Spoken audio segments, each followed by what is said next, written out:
안녕하십니까.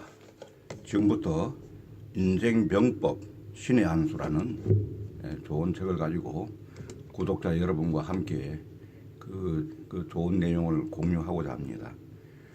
여기서 특히 이 저자 황희만 저자는 직장 생활을 아주 열심히 해서 직장 생활에 관한 노하우도 상당 부분 여기서 밝히고 있습니다.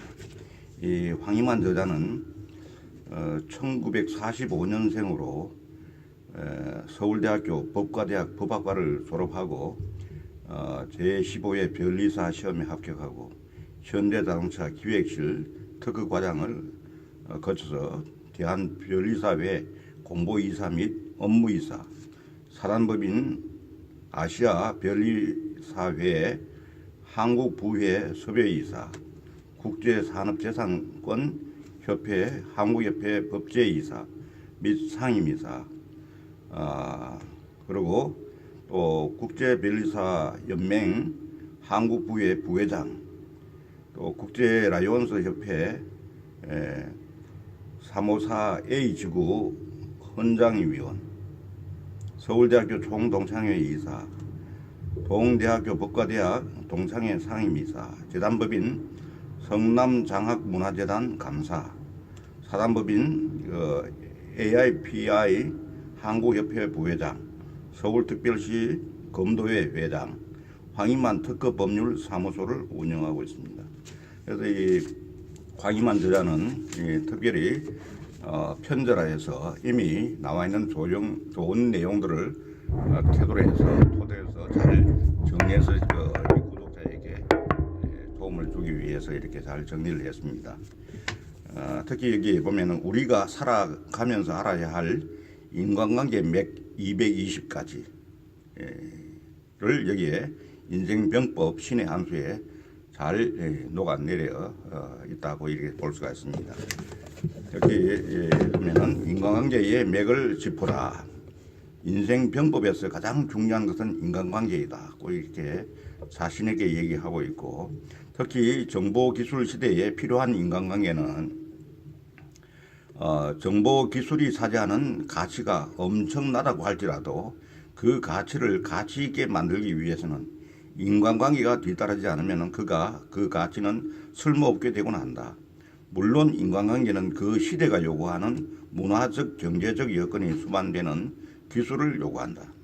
직장 내에서의 상사나 부하와의 관계, 동료와의 관계, 이웃과의 관계, 가족 간의 관계 등 만만찮은 문제가 대두되고 있는 것이다 고 얘기하고, 이 책에서는 정보기술 시대의 이상적인 인간관계를 위한 노하우를 설명하고 있는데, 이론적인 내용뿐만 아니라 정보기술 시대의 조직 속에서 인간관계에 얽힌 문제점을 분석하고 실제적인 테크닉을 설명하고 있다고 볼 수 있습니다. 이 책이 복잡한 인간관계로 고민하는 경영자와 인간관계의 부재를 고민하는 독자들에게 조금이라도 도움이 되기를 바란다는 그런 말을 하고 있습니다. 먼저 머리글을 한번 같이 볼 것 같으면은, 정보기술 시대에 필요한 인간관계는 우리는 지금 정보기술을 최우선으로 여기는 시대에 살고 있다. First mover's advantage, 즉 먼저 움직이는 자가 쟁취하는 시대의 한복판에 머물고 있다.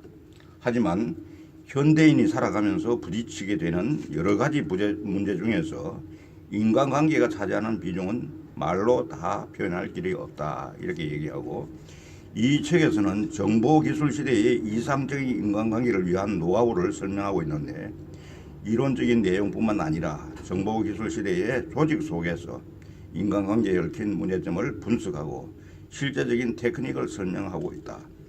이 책이 복잡한 인간관계를 고민하는 경영자와 인간관계의 부재로 고민하는 모든 독자들에게 조금이라도 도움이 되기를 바란다. 이렇게 머리말에 쓰고 있습니다. 이 책의 내용들을 보면은 머리말에 이어서 1장 타성에서 벗어나 신선한 발상을 하라는 내용으로 1장을 정리하고 있고, 2장은 정보화 시대의 직장 문화, 3장은 능력을 배가시키는 조직력 향상을 위하여. 4장은 자기 자신을 다루는 방법. 5장 직장 업무 외의 시간이 더 중요하다. 이렇게 전체 5장으로 나누고 있습니다. 그 가운데 먼저 1장 타성에서 벗어나 신선한 발상을 하라고 하는 내용으로 들어가 보겠습니다. 여기는 자신을 성장시키는 방법을 배우라고 이야기합니다.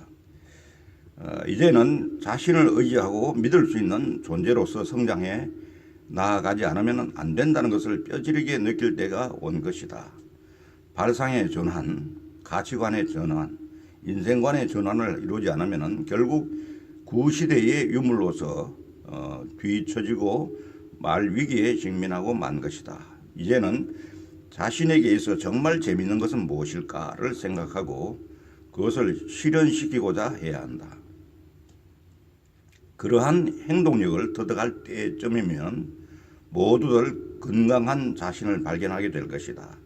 이 책에서는 그 공동 운명체의 조직이 붕괴되고 있는 현실 속에서 어떻게 인간관계를 유지하는 것이 지혜로운 것인지 또 사회에서 성공을 할 수 있는 것인지를 다루게 될 것이라고 얘기합니다. 그 다음에 두 번째, 첫인상은 절대적이지 않다. 우리가 보통 보면 첫인상이 매우 중요한 임팩트를 주는 상당히 그 부분 잘 변하지 않는 부분이라고 하는데 이 저자는 첫인상은 절대적이지 않다는 그 제목을 달고 있습니다. 그 이유로는 인간의 직감이나 감정은 첫 대면의 상대로부터 갖가지 인상을 받게 된다. 그러나 그것은 일단 미루어 두고 판단하는 것이 좋다. 첫 인상을 귀중한 인상의 정보로서 참고는 하지만 상대방을 이런 인간이라고 치부하는 자료로 삼아서는 안 된다. 첫 인상이 치중하는 경우도 있지만은 첫 인상이 적중하는 경우도 있지만 적중하지 않은 경우도 많기 때문이다. 첫 인상은 고정관념에 직결되기 쉬운 것임을 명심해야 한다. 이런 부분 아주 지적으로 잘 판단을 하고 있는 부분 같습니다. 대부분은 첫인상이 중요하다고 하는 부분은 좀 지적인 부분보다는 우리가 순간적으로 느끼는 감정적인 부분, 외형적인 부분 이런 부분들이 우리 시각적으로 들어오기 때문에 그 부분은 사실 정확한 판단이 아닐 수도 있다는 걸 이 저자는 알고 있는 것 같습니다. 그리고 우리가 그 사람들과 교제할 때에 그러면 안도감을 주기 위해서는 어떻게 해야 되는가 하는 측면에서 보면은 찌푸린 얼굴을 보이지 않는다. 찌푸린 얼굴을 보이지 않는다. 노려보거나 둘레둘레 살피지 않는다. 자연스럽고 담담한 태도로 대한다. 다소 멍청한 표정이 상대방에게 안도감을 준다. 다소 멍청, 너무 이지적으로 보여도 너무 난처하더라도 그런 부분은 안도감을 주지 못한다고 하는 겁니다. 웃음을 보인다. 상대방의 말을 웃음으로 받아들인다. 상대방의 말에 관심을 보이며 그것을 표정이나 언동으로 나타낸다. 이런 부분들이 상대방에게 안도감을 주는데 중요한 역할을 한다고 이래 보는 것입니다. 초보의 인간관계에서 고도의 인간관계까지 예외 없이 효과가 있다. 이런 걸 잘 쓰면은 인간관계의 초기 단계에서 특히 위력을 발휘한다. 그러니까 우리가 또 우리 스스로가 초기 효과를, 초도 효과를 무시해서는 안 되겠다는 그런 생각입니다. 그리고 상대방의 주장을 균형 있게 받아들이라. 상대방의 주장을 균형 있게 받아들이라는 제목에서는 상대의 얘기를 수용하면서 거리를 좁히는 일과 함께 자기 주장을 무리 없이 해나가는 처세 또한 필요하다. 이런 자기 주장술의 요점을 정리하면은 여러 가지를 한꺼번에 주장할 생각을 버리고 범위를 좁힌다. 세부적인 것에 구애받지 말고 본질적인 측면에서 자기 주장을 편다. 감정대로 처신하지 말고 밝고 온당한 태도로 임한다. 먼저 상대방을 치켜 세운 다음 자기 주장을 한다. 이런 게 이제 상대방과의 우리 혼자가 아니니까 우리가 상대를 두고서 우리가 일을 해 나갈 때에 이런 그 상대성을 이용하는 방법이 좋겠다는 그런 그 얘기를 하고 있는 것입니다. 그리고 자기를 싫어하는 사람에게 인정받는 방법. 자기를 참으로 우리는 좋아하는 사람, 싫어하는 사람 이런 일이 있을 때 싫어하는 사람에 대한 부분이 매우 다루기 힘든 부분입니다. 그래서 여기서는 특별히 마음에 들지 않는 인간의 공략술의 그 기본 전략은 서둘지 말고 차분히 공략한다. 그런 사람일수록 소중히 한다는 그 두 가지 기본 전략을 가지는 게 좋겠다 합니다. 마음에 들지 않는 인간에 대한 공략술로서 서둘지 말고 차분히 공략한다. 왜냐하면 서둘러서 될 문제가 아니라는 거죠. 그런 사람일수록 소중히 한다. 마음에 들지 않더라도 그 인간의 인간성이라든지 이런 부분들은 그 사람 자체를 미워해서는 안 되는 거죠. 그래서 그 구체적인 기술은 실천하면 반드시 성공할 수 있는 기술은 첫째, 상대방이 보지 않는 곳에서 칭찬한다. 이게 칭찬의 참 그 묘야인 것 같습니다. 이렇게 하면 분명히 그 칭찬하는 것이 자기 그 상대방이 들어갔을 때 직접 칭찬하는 것보다 훨씬 더 효과가 크다고 하는 게 사실입니다. 싫다는 생각은 있어도 그 사람을 제외하지 않는다. 상대방이 저기를 노출시켜도 그 저기에 개의치 않는다. 상대가 도전한다고 해도 딴전을 피운다. 반대하거나 충고할 때 논점이 하나이거나 둘로 제한한다. 그 논점의 감정을 개입시키지 않고 내용에 근거하여 밀고 간다. 이런 내용입니다. 그 다음에 상대방과 친한 사람을 사이에 두고 서서히 다가선다. 내가 직접 해서는 안 될 경우에 친한 사람을 통해서 하면 또 그 사람을 통해서 해결되는 그런 방법이 있다. 상대방이 보이지 않는 곳에서 협력한다. 아까 보이지 않는 곳에서 칭찬한다고 같은 그런 부분이죠. 상대방이 취미에 적극적인 관심을 보인다.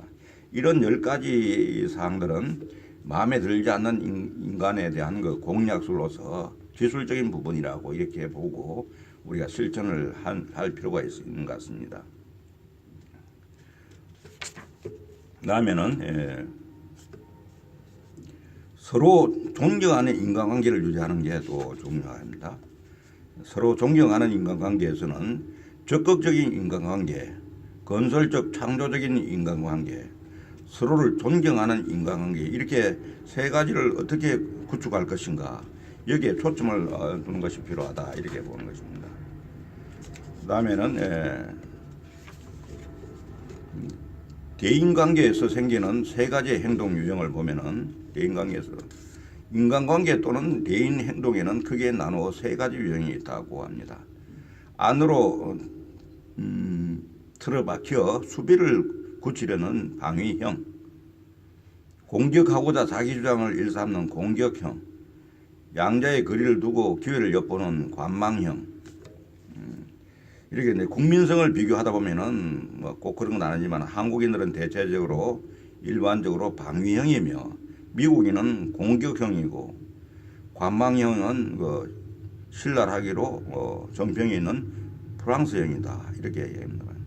다 그런 건 아니지만 지금까지 봤을 때 우리 한국인들은 주로 방위형에 속합니다. 안으로 들어박혀 수비를 붙이려는 그런 성이 가깝다고 얘기합니다.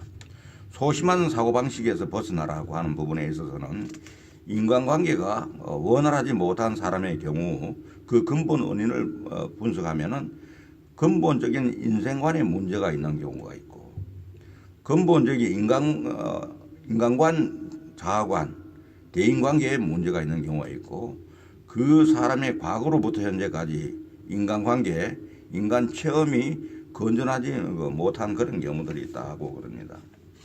그리고 이 세 가지 문제점을 극복하려면은 잔재주를 부리기 전에 인간의 유대를 발견하거나 새로 맺도록 할 것, 자신의 태도 변용과 능력을 개발할 것, 자기 실현을 지향할 것 등을 전략적으로 주문을 하고 있습니다.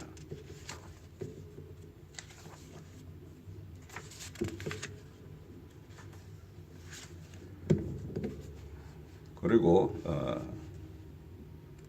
이 저자는 비슷한 아이디어라면 상대의 것을 우선한다. 이것도 좋은 생각입니다. 비슷하거나 애매모호할 때는 상대방을 통해서 상대방 것을 우선 채택을 하는 것이 우리가 일반적인 룰입니다. 그리고 바쁜 척 하지 말라 하는 또 제목으로 글을 쓰고 있습니다. 바쁜 척 하지 말라. 뛰어난 관리자의 예를 들어보기로 하면은 그는 부하가 보고를 위해 찾아가면은 책상 위를 깨끗이 치우고 책상 앞에 있는 작은 의자를 권한다.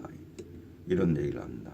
관리자는 무엇보다도 먼저 책상 옆에 긴 의자를 준비하라.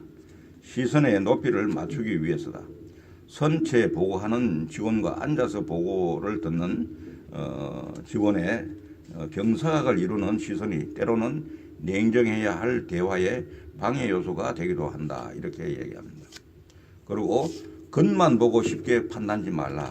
그 모양 보고 판단하는 것들은 매우 이게 초도 효과도 그런 거지만 이게 정확한 판단이 아닐 수가 있는 것입니다. 중요한 문제는 인내를 갖고 해결하라. 중요한 문제는 우리 한국 사람들은 쉽게 yes, no 하고 포기하는 경우가 있는데 인내를 갖고 해결하는 그런 노력이 필요하겠다 하는 거고. 그리고 또한 정보를 무료로 제공하라 합니다. 지금 4차 산업혁명에서 중요한 정보를 서로 공유한다는 것은 매우 중요한 생각인데 정보를 무료로 제공한다면 보다 더 좋은 관계가 될 수 있을 거라 생각합니다. 사소한 결함을 가진 직원을 감사라. 사소한 결함을 가진 직원을 감사할 것 같으면은 그런 충분히 능력을 발휘할 수 있는 그런 어떤 이 마음가짐을 가지게 될 것은 우리가 예상되는 것입니다. 그리고 지시는 구체적으로 하라. 이게 물론 많이 나오는 얘기입니다. 지시를 애매모호하게 해서 정확하게 의사 전달자와 전달을 받는 사람 간의 소통이 정확하지 않을 경우에 왕왕 쓸데없는 그런 불필요한 일들이 많이 발생하는 걸 볼 수 있습니다. 그래서 여기서 권장하는 방법으로는 단 한 번이라도 좋으니 상사는 추구하는 목표가 조직으로서는 중요하다는 것을 설명을 한다. 목표를 구체적이고도 알기 쉽도록 한다. 원칙론이 아닌 실질적인 토론을 전개토록 한다. 설명이 서툰 사람, 말 주변에 없는 사람도 의견을 발표할 수 있는 분위기를 조성한다.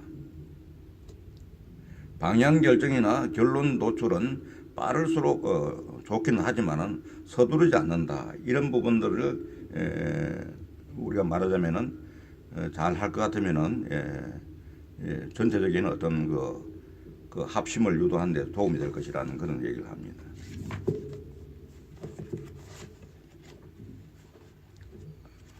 그리고 대중 앞에서의 칭찬은 고려하라 하는 제목에서는 사람들 앞에서 칭찬해도 무방한 경우는 특정 인물에게 활기를 불어넣고 자신감을 회복시키기도 할 때, 당사자의 성과, 실적이 칭찬을 받아도 당연할 만큼 클 때, 그 다음에 첫 번째, 두 번째에 대해 주변에서 납득하고 있을 때, 이 세 가지의 경우라고 이야기합니다.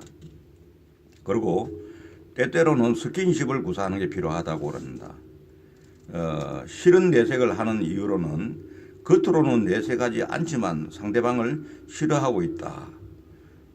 초면이나 뜻밖이어서 받아들일 자세가 되어 있지 않다. 관심의 반대 표현으로 일부러 싫은 척한다. 이런 것들 가운데 어떤 하나가 될 것이라고 합니다. 그리고 스킨십에 있어서 우리가 하는 방법은 어깨를 두드린다. 악수를 청한다. 상대방이 남성이라면 등을 쳐준다. 이런 방법들은 크게 오해를 불러일으키지 않는 좋은 스킨십의 방법이라고 생각이 됩니다. 그리고 인간관계에도 등급이 있다 하는 제목에서는 참고로 사귀어 볼 사람의 기본적인 인간성을 보면은 사리사욕이 없다. 사리사욕이 없는 사람은 그런 인간상은 우리가 충분히 사귀어 볼 만하답니다.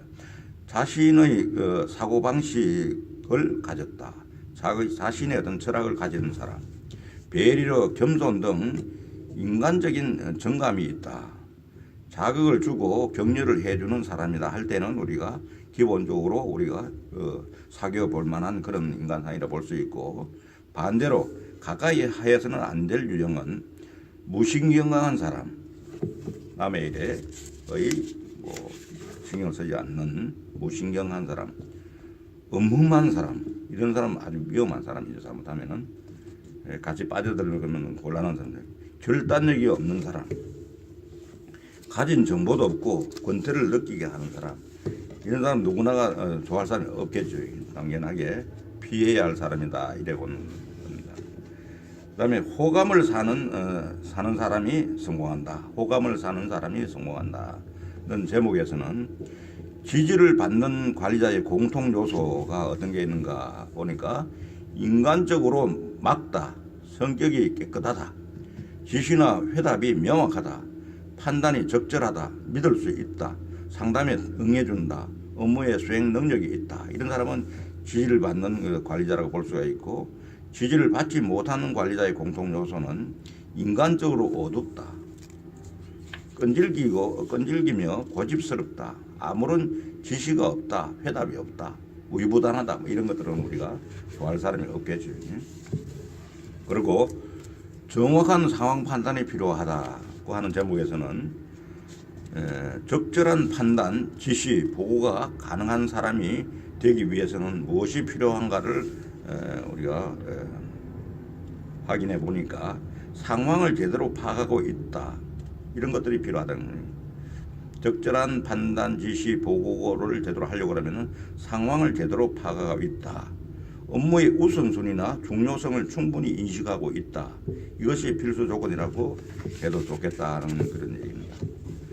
그다음 남들보다 한 걸음 앞서가라는 제목에서는 관리자로서의 매력을 한번 살펴보면은 언제나 자신과 자신이 거느리고 있는 팀의 실력, 상황을 충분히 파악하여 그것을 상사나 다른 부서, 거래처 등에 알려둘 것을 이야기합니다. 평소에는 별로 움직이지 않으나 유사시에는 힘을 발휘하여 괄목할 만한 활동을 보여줄 것을 갖다가 권장을 하고 있습니다. 이렇게 이 저자는 여러 가지 경우에 그때그때 대처할 수 있는 그런 일종의 신의 한 수를 여기다 이 책을 통해서 이야기하고 있는 겁니다. 그리고 어떤 유형이 따돌림을 받는가, 우리가 따돌림을 받지 않도록 서로가 노력을 해야 되는데, 여기에 그런 유형을 보면 자신에게 득이 되는 것만을 생각하는 사람, 자신이 기대하는 대로 남에게 요구하고 그것을 해주면 답례를 하겠다는 암시를 주는 사람, 자기 반성은 없고 자신의 책임을 남에게 전가시키는 사람, 땀을 흘리지 않으려는 사람, 입이 가벼워서 할 말과 해서는 안 될 말을 판단하지 못한 사람, 상당히 실제 경험을 통해서 열거하고 있는 그런 상황 같습니다. 그 다음에 오해를 부르는 태도와 화술은 따로 있다. 오해를 부르는 태도와 화술은 따로 있다는데, 그런 것들 보면 첫 번째로 말에 요점이 없고 정보에서 필요한 것과 불필요한 것은 그것을 정리하지 못하고 말할 차례를 잡지 못하는 사람, 의식이 없는 사람, 정보의 비중, 가치 판단을 정하지 않고 생각나는 대로 말하다가 잘못을 저지르는 사람, 단순한 화술의 부족인데도 불구하고 자신은 듣기를 잘 하는 사람이라고 생각하고 있는 사람, 이런 사람들이 보면은 오해를 부르는 그런 태도와 화술로 우리가 생각할 수 있으니까 주의를 해야 된다, 이렇게 얘기하는 겁니다. 그 다음에 첫인상을 흐리게 하는 원인 몇 가지. 첫인상은 물론 정확한 우리가 판단의 근거는 아니지만은 또한 첫인상을 무시할 수가 없는 거죠. 그래서 흐리게 하는 원인 몇 가지를 보면은 표정이 밝지 못한 사람, 교활해 보이는 사람은 상대방에게 의욕이나 혐오감을 유발하기 쉽다.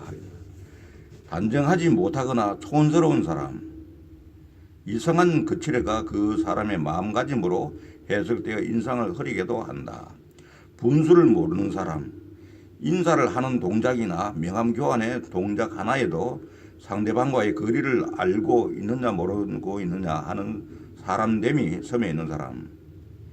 때와 장소에 어울리는 대화를 할 수 없는 사람을 들 수 있다. 자기가 중심이 못 되면은 참을 수가 없거나 말이 많은 사람은 무시를 당한다. 자신의 우월감을 남에게 강요하거나 실천하는 사람, 선전하는 사람, 칭찬을 기대하여 자기 선전에 여념이 없는 사람, 이런 사람도 우리가 첫인상을 흐리게 하는 원인이 되겠죠. 이제.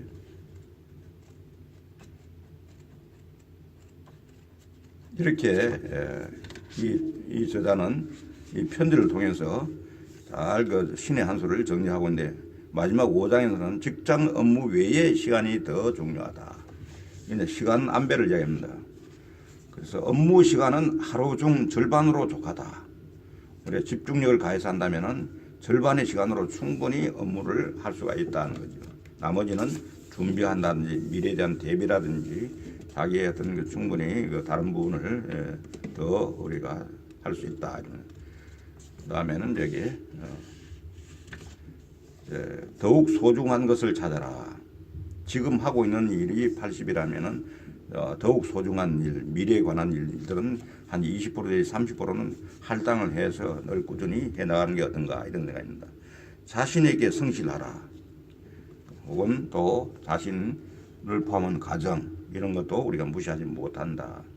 스트레스에는 운동이 최고다. 대부분 직장에서 스트레스 많이 받으면 술을 한다는데 이런 게 누적되면 좀 몸을 더 망치게 되겠죠. 그래서 스스로가 스트레스를 풀 수 있는 어떤 방법을, 운동이라든지 다른 취미라든지 오락이나 이런 것을 잘 건설적인 방법을 선택해서 꾸준히 하는 것을 권장을 합니다. 저 같은 경우에도 시간 나면 배드민턴을 한다든지, 그다음에는 그 걷기를 한다든지, 영화 관람을 한다든지 해서 잊어버리는 그런 게 있고, 또 시간 나면 독서를 합니다. 독서는 가장 큰 재산이다. 근데 독서를 제대로 안 하면서 모든 일에 우리가 남보다 앞서간다고 하는 것은 상당히 좀 난센스라고 보는 겁니다. 왜냐하면 모든 정보는 그 독서를 통해서 얻을 수 있고 인터넷을 이용해서 우리가 정보를 얻을 수 있는 그런 세상이 되는 것입니다.